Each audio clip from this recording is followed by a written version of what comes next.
Hello, colleague. How are you? Dr. Nefertiti Pointer here with the Devereaux Center for Resilient Children. Welcome to our limited series. This time around, we're talking about this powerful concept of culturally responsive teaching practices. I love the way Zaretta Hammond says this. She says, all education is culturally responsive, but whose culture is it responding to?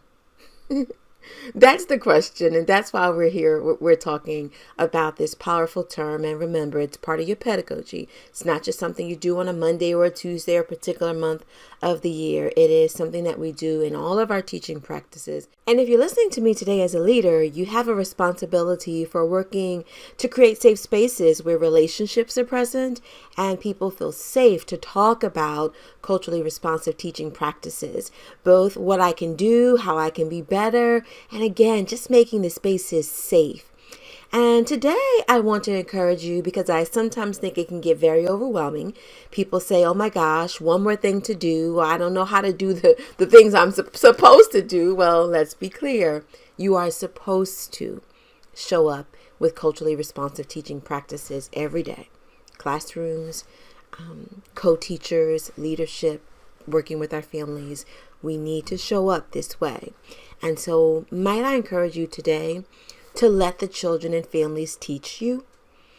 You know, there's this recording and there's some webinars and there's some classes, but you've got the best teachers right there at your disposal, the children and the families. If you keep listening, I'm going to show you an example of how I learned from one of my students. Actually, I learned from one of the brothers of one of my students. We're all learning.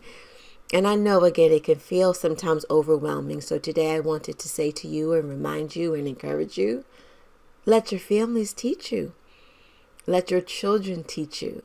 And let you be a ready learner so that you may do what you can to advance the powerful nature of culturally responsive and sustaining teaching practices. What are we going to do this time around? We're going to let them teach us. That's what we're going to do. And we're going to be ready learners. And we're going to show up in ways that we've never shown up before because we're getting quiet. We're giving attention to it. And we know that when we know better, we're supposed to do better. I hope this all makes sense. Go ahead and talk about it in the circles where your children are, where your programs are, and let's get better at getting better. Dr. Nefertiti Pointer with the Devereaux Center for Resilient Children. I'll talk to you soon.